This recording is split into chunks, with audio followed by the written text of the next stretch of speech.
جی ہاں، mic number 1 سے بھائی سوال کر سکتے ہیں. ذاکر حسین نائک صاحب، دھنیہ واد. آپ نے آج کافی اچھی باتیں بتائی. میرا نام منوہر رنپی سے ہے. میں مہاراشٹرین فیملی سے تعلق رکھتا ہوں اور کوی ہوں. مراٹھی میں کوی بولتے ہیں، اردو میں شاعر بولتے ہیں آپ لوگ.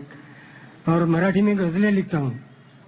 تو اس کے لیے کافی اردو شاعروں کی دیوانوں کا ابھیاس مجھے کرنا پڑا. آپ نے خدا کے تصور کے بارے میں آج لیکچر دیا ہے.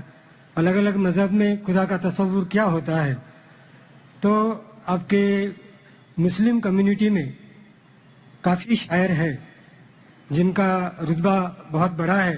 تو میں یہ پوچھنا چاہتا ہوں کہ اس میں صوفیزم کو ماننے والے کئی شاعر ہیں، جیسے امیر خسرو ہے، غالب ہے. وہ کہتے ہیں کہ ایک تو ہی تو ہے جہاں میں صنم، پھر یہ ہنگامہ ہے خدا کیا ہے. اس طریقے سے خدا کا تصور کرنے والوں کو کیا آپ اسلام قبول کرنے والے مانتے ہیں کیا، مسلمان مانتے ہیں کیا؟ یہ مجھے بتائیے ذرا. بھائی صاحب کا سوال ہے کہ کوی ہے، شاعر ہے. منور بھائی صاحب بھی ماشاءاللہ شاعر ہے. وہ یہ کہتے ہیں کہ شاعر جب خدا کا تصور بیان کرتا ہے اپنی کویتا میں یا اپنے شاعری میں، تو کیا آپ مانتے ہیں یہ صحیح ہے کہ غلط ہے؟ جو بھی کوی، جو بھی شاعر خدا کا تصور بیان کرتا ہے اپنے شاعری میں یا اپنی کویتا میں، اگر وہ قرآن کے مطابق ہے، اللہ کے رسول کے مطابق ہے، تو وہ صحیح کوی ہے، صحیح کویتا ہے، صحیح شعر ہے. لیکن اگر وہ قرآن کے خلاف ہے اور صحیح حدیث کے خلاف ہے تو غلط ہے. اسی لیے میں نے میری تقریر میں کہا کہ ایک توحید ہے، توحید الاسماء والصفات. اگر وہ توحید الاسماء والصفات، توحید الربوبیہ، توحید العبادہ کے خلاف نہیں ہے تو بالکل صحیح ہے. لیکن کئی بار شاعر بہک جاتے ہیں اور خدا کا تصور کرتے کرتے بہک جاتے ہیں اور شرک کرتے ہیں. لیکن اگر وہ قرآن کے مطابق ہے، صحیح حدیث کے مطابق ہے تو بالکل صحیح ہے. اور جتنے بھی شاعر، میں تو شاعر نہیں ہوں، نہ میں اردو دان ہوں، میں فارسی جانتا ہوں، لیکن جتنے بھی شاعر ہیں، سب سے بہترین شاعر جس نے اللہ سبحانہ و تعالیٰ کے بارے میں کہا اور اسلام کا پیغام بیان کیا ہے، وہ ہے علامہ اقبال. اسی لیے کل ایک نشست تھی، شکوہ جواب شکوہ، جو علامہ اقبال کا تھا. ماشاءاللہ اس نے شکوہ کیا اللہ سے. کس طریقے سے انسان شکوہ کرتا ہے.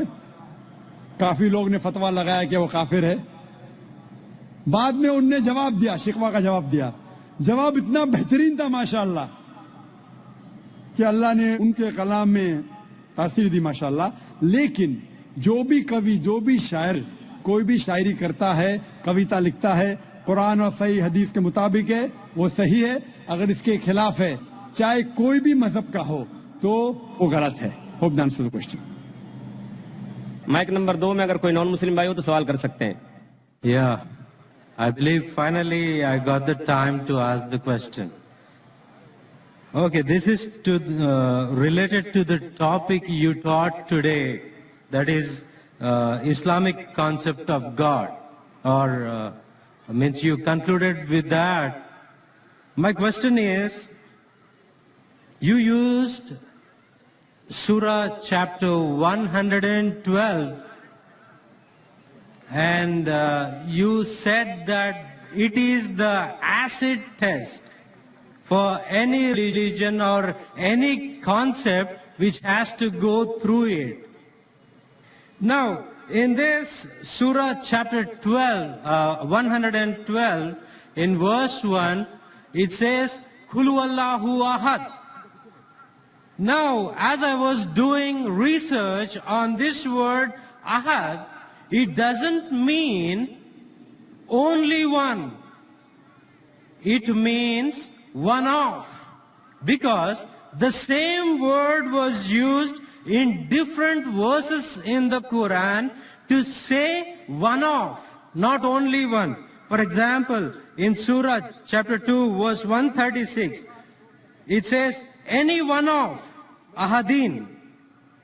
Surah chapter 2 verse 285, it says any one of ahadin, any one of his messengers. Any one of was translated from the Arabic word ahadin. Yeah, my question is that it is a deliberate mistranslation. And second question is, Brother, one question at a time because time is limited. Please may I know your name? Peter.